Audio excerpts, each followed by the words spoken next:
Okay, in this little video tutorial, we're going to go through the process of cleaning out one of these resin tanks.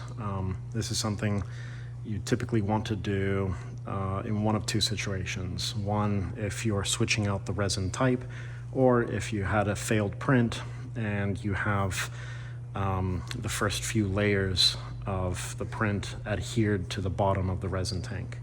So this is starting with, this is using the Elegoo Mars printer. This is the first edition or version. What you'll need is the jar of the resin. It has to be the same resin type. Obviously, you don't want to be mixing resins unless you're doing some kind of experiment. You'll need one of these filters, and as it's been pointed out, yes, it might seem like these holes are too big for the jar, but I will go through and explain how to properly use these to put the resin back in here. You don't want to just be pouring it using a funnel, because there might be bits and pieces of cured resin floating around in the tank, and you don't want that to be contaminating the pure resin in the bottle. Okay, right. So let's start by turning, actually we don't need to turn this printer on. We're going to remove this cover. You want to make sure you use gloves, right? Because this resin is kind of toxic. So you want to make sure that there's plenty of airflow and you're not in some tiny little closet doing this either. Paper towels are your friends whenever it comes to dealing with resin. Right, so first thing I'm going to do is open up this bottle, right? And then you'll want to loosen these screws so that you can actually remove the resin tank. Now, you're going to want to hold this with one hand and with a good grip, carefully pour the resin from this tank into this little filter funnel back into the bottle, right? So I recommend holding it firmly like this, right? And you want to hold it not here, because resin can pour out the sides, but maybe an inch or two above the bottle. So now that we've loosened these screws up, get a good grip, carefully slide this out without scratching the LCD screen, and then you slowly pour, right? Because this resin is a viscous material. So hopefully you can see how the resin is passing through the filter, and again, you want to make sure not to pour too quickly, otherwise the resin will start to pool up in this little paper cup, and then, you know, bad things can happen. So just carefully pour it. You can see that the resin is coming out from the sides, but because it's not making contact with the top of the bottle, it's not going to go anywhere. It's not going to seep down the sides of the bottle, right? So it's important that you use a little paper filter like this and not a funnel, because you want to make sure you catch any and all bits of floating, failed prints in the resin tank. Otherwise, if you use a funnel, then, well, those plastic bits can fall into the bottle. Right, so you can see already in the tank, we found some floating pieces of cured resin. Right? And so the whole point of using this type of filter is to catch that, as well as any other impurities, right? Okay. So now you can kind of fold this in half a little bit.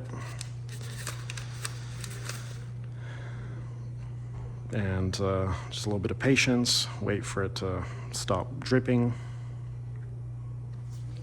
Again, use a paper towel and crumble that up, and then you can throw it away. Now we close this bottle, okay? And now we're going to have to clean this resin tank. So I already made another video where I do this, but I figured, oh, why not do it twice, just in case I forgot something. So, plus I'm using the wide angle lens on my phone, so hopefully it's better. So again, you can use a paper towel to clean up that corner of the tank where I was pouring it back into the bottle. Okay.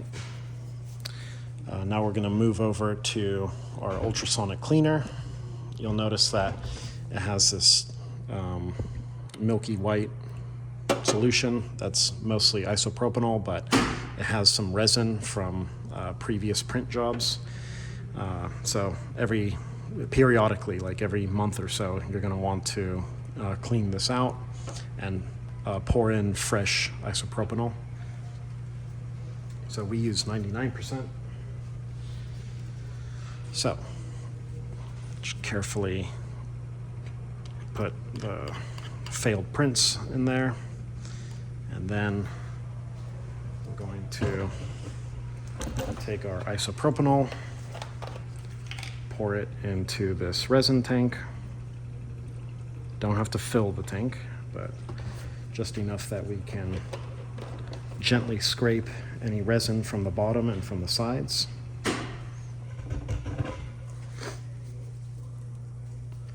So,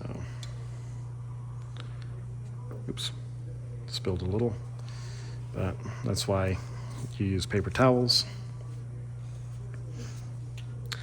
And you don't have to angle it, obviously.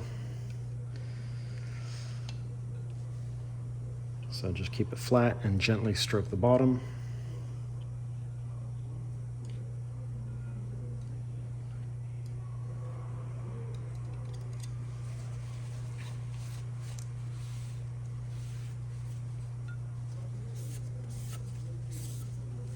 Okay. Want to try and keep your gloves dry. Otherwise, when you start touching everything, then the resin gets everywhere and everything becomes sticky and disgusting.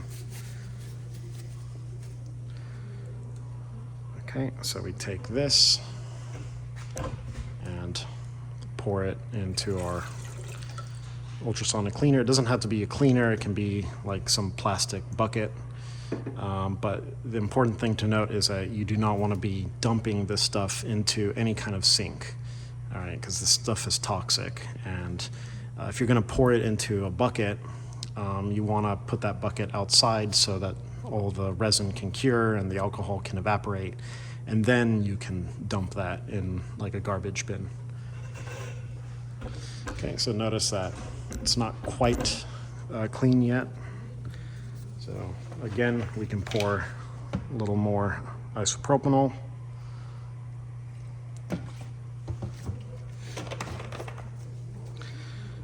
You can swish it around a little bit.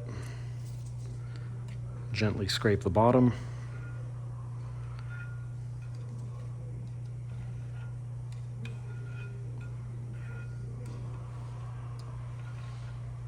Okay.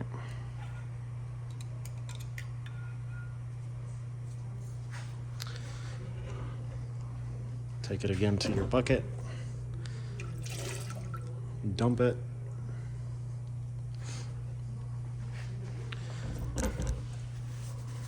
And you can use a paper towel to clean the edges. You want to avoid scraping the bottom of this tank with a paper towel because it's an abrasive and that could scratch up the surface and have an effect on the quality of future prints.